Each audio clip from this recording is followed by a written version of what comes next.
ఈరోజు భారతదేశంలో ఏ రాష్ట్రంలో కూడా లేనటువంటి విధంగా ఆంధ్ర రాష్ట్రంలో కూటమి పాలనలో చంద్రబాబు నాయుడు గారు ముఖ్యమంత్రిగా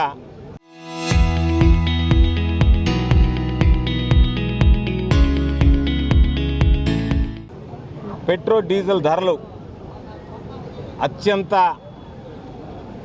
రేటు విధిస్తున్నటువంటి నేపథ్యంలో, అత్యంత ఖరీదుగా మారినటువంటి నేపథ్యంలో ఈరోజు నెల్లూరు నగర నియోజకవర్గానికి సంబంధించి శాసన మండలి సభ్యులు, నెల్లూరు నగర నియోజకవర్గ వైఎస్ఆర్ కాంగ్రెస్ పార్టీ ఇన్ఛార్జిగా ఉన్నటువంటి పర్వతిరెడ్డి చంద్రశేఖర్ రెడ్డి గారి ఆధ్వర్యంలో నిరసన కార్యక్రమాన్ని చేపట్టి జిల్లా కలెక్టరేట్లో వినతి పత్రం సమర్పించడం జరిగింది. అయితే బహుశా చాలామందికి గుర్తుండి ఉంటుంది, లోకేష్ బాబు ఆయన పాపం గతంలో వైఎస్ఆర్ కాంగ్రెస్ పార్టీ ప్రభుత్వం అధికారంలో ఉన్నప్పుడు పెట్రోల్ బంక్ దగ్గరికి వెళ్ళి సెల్ఫీ తీసుకుని రేట్లు చూపించాడు. ఈరోజు ఆయన ప్రభుత్వంలో అసలు పెట్రోల్ బంక్ దగ్గరికి పోతేనే రేటు బొగ్గమనేటువంటి పరిస్థితి ఏర్పడింది. దాదాపుగా ఈరోజు ఎక్కడా లేనటువంటి విధంగా డీజిల్ అయితే ₹100.77 నెల్లూరు ఉన్నటువంటి రేటు, పెట్రోల్ అయితే ₹113.14. బహుశా ఇది ఆంధ్ర రాష్ట్రంలో ఉన్నటువంటి రేట్లు భారతదేశంలో ఎక్కడ ఉండేటువంటి పరిస్థితి లేదు. అందుకని ఈరోజు మేము ప్రత్యేకంగా ఏం కోరామంటే, చంద్రబాబు నాయుడు మేనిఫెస్టోలో చెప్పాడు పెట్రోల్ డీజిల్ ధరలు నియంత్రిస్తాను అని చెప్పి ఆ నియంత్రించాల్సినటువంటి సమయం ఆసన్నమైంది. కాబట్టి ఈరోజు దాదాపుగా పెట్రోల్ మీద 31% వ్యాట్ వసూలు చేస్తున్నారు.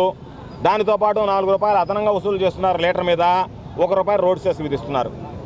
పెట్రోల్ దగ్గరికి వచ్చేటప్పటికి 22.25% వ్యాట్ విధిస్తున్నారు. దాని మీద మరలా ₹4 అదనంగా తీసుకుంటున్నారు. ₹1 రోడ్ సెస్ ఈరోజు వసూలు చేస్తున్నారు.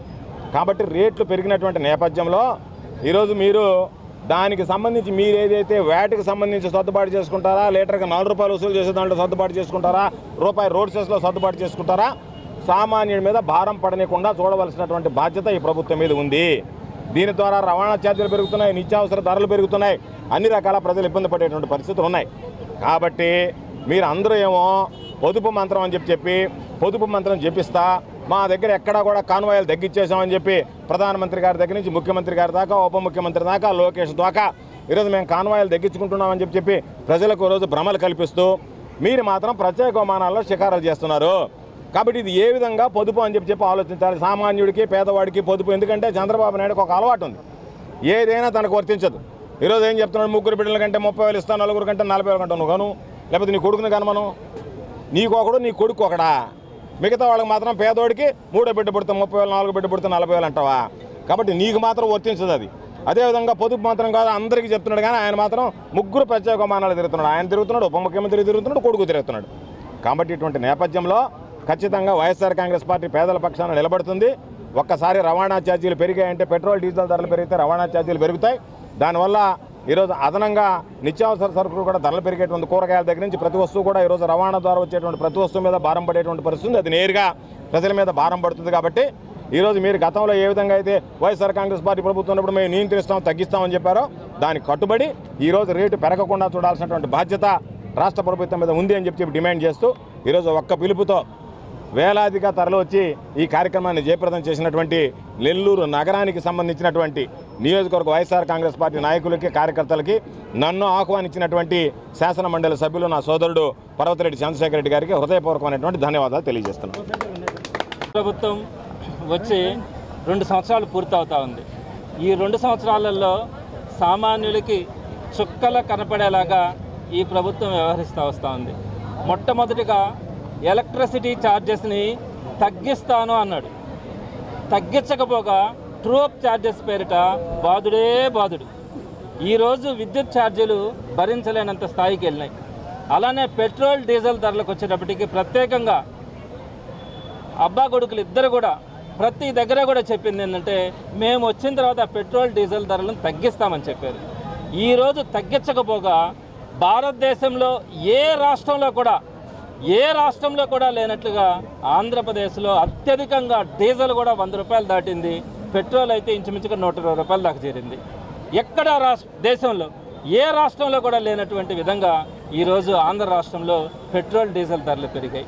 ఈ విధంగా నిత్యావసర ధరలు కానీ అలానే గ్యాస్ కానీ ప్రతి ఒక్కటి కూడా రేట్లు పెంచడం, ఆర్టిఫిషియల్ డిమాండ్ క్రియేట్ చేయడం, అసలు వస్తువే లేదు మీరు ఎంతకైనా కొనాల్సిందే అనేటువంటి పరిస్థితి అక్కడ గ్యాస్ విషయంలో కానీ పెట్రోల్ డీజిల్ విషయంలో కానీ ప్రతి దాంట్లో కూడా ఈ ప్రభుత్వం సామాన్యులను ఎంత మోసం చేస్తూ ఉందన్నది అందరికి కూడా అర్థమవుతా ఉంది. అలానే తల్లికి వందనం కానీ ఆడబిడ్డ నిధి కానీ పెన్షన్స్ కానీ ప్రతి ఒక్కటి కూడా నేను పెంచి అందరికీ కూడా ఇస్తానని చెప్పినటువంటి ఈ ప్రభుత్వం వచ్చిన తర్వాత వాటన్నిటిని కూడా కోతలు కోసినటువంటి పరిస్థితి. ఆడబిడ్డ నిధి గురించి అయితే ఆడబిడ్డ నిధి ఇస్తే ఈ రాష్ట్రాన్ని అమ్ముకోవాలా అని చెప్పినటువంటి పరిస్థితి.